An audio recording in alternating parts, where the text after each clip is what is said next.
आज का जो हमारा टॉपिक है वो है कम्प्लेक्स नंबर्स। आज हमने देखना है कम्प्लेक्स नंबर्स क्या होते हैं। एक जो कम्प्लेक्स नंबर होता है वो कम्बिनेशन होता है रियल नंबर का प्लस इमेजिनरी नंबर का।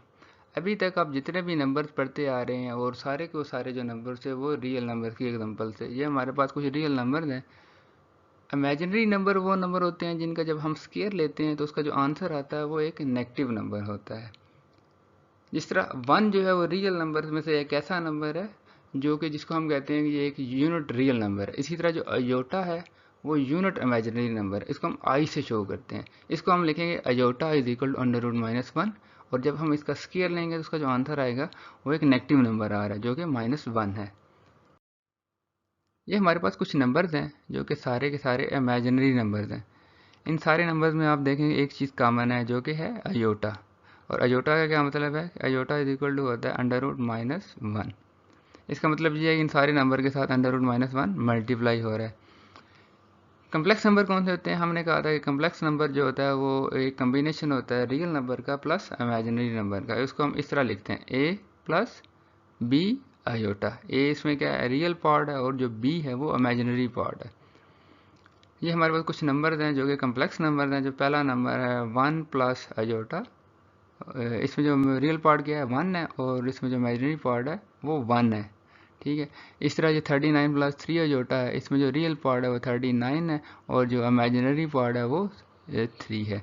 इसी तरह जो ये नंबर है 0.8 माइनस 2.2 अयोटा, इसमें जो रियल पार्ट है वो 0.8 है और जो इमेजिनरी पार्ट है वो है -2.2। इस तरह ये हमारे पास एक और कम्प्लेक्स नंबर है जिसमें जो रियल पार्ट है वो -2 है और जो हमारे पास इमेजिनरी पार्ट है वो है पाई। कम्प्लेक्स नंबर्स के सेट को हम डिनोट करते हैं विथ कैपिटल सी। अगर हमने एक कम्प्लेक्स नंबर को सिंगल कम्प्लेक्स नंबर को डिनोट करना है तो उसके लिए हम स्मॉल जी का लेटर यूज़ करते हैं। और ये हमारे पास एक कम्प्लेक्स नंबर्स का फॉर्मेट है जिसमें एक रियल पार्ट होता है और एक इमेजिनरी पार्ट होता है और इमेजिनरी पार्ट के साथ अयोटा मल्टीप्लाई हो रहा होता है। ये हमारे पास एक सिंगल रियल नंबर है।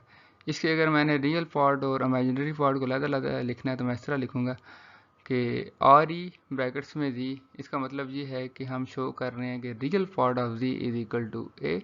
अगर हमने इमेजिनरी पार्ट को शो करना है तो हम लिखते हैं आई एम ब्रैकेट्स में जी। इसका मतलब ये है कि imaginary part of ji is equal to B.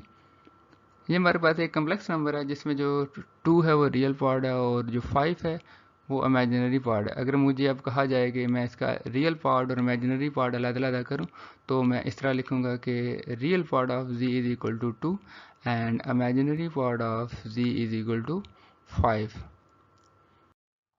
Conjugate of a complex number. अगर मेरे पास एक कम्प्लेक्स नंबर दिया गया हो और उसका मैं इमेजिनरी पार्ट लूँ और उसका साइन चेंज कर दूँ तो उससे जो एक नया नंबर आता है वो पहले वाले नंबर का कॉन्जुगेट होता है। फॉर एग्जांपल ये मेरे पास एक complex number a plus b aorta.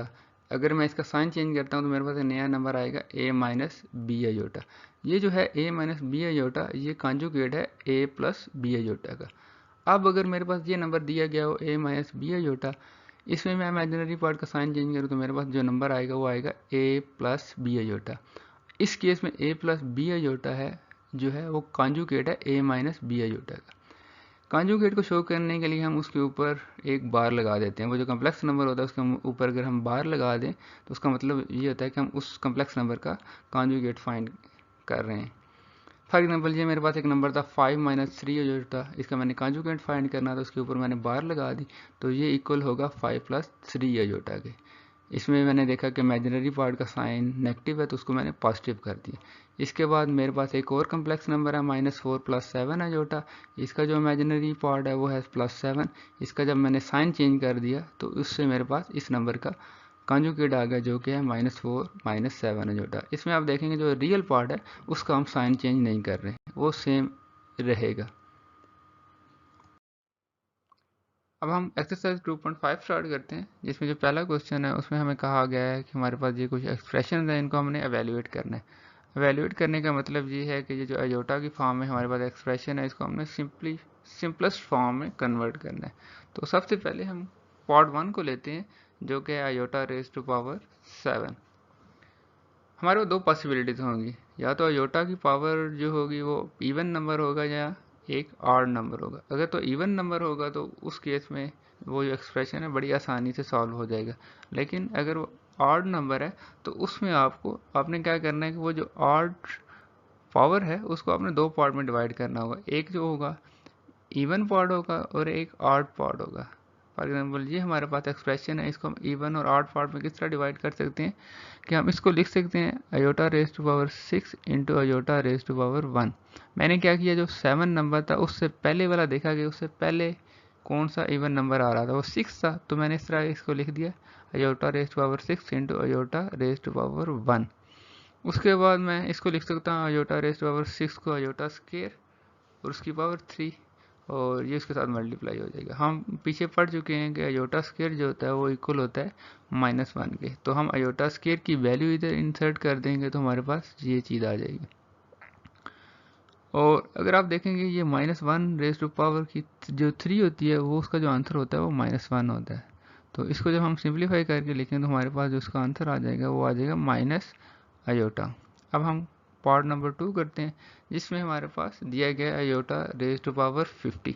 ये हमारे पास एक इवन पावर है तो इसको सॉल्व करना बड़ा आसान है। इसको हम लिख सकते हैं iota square raise to power 25।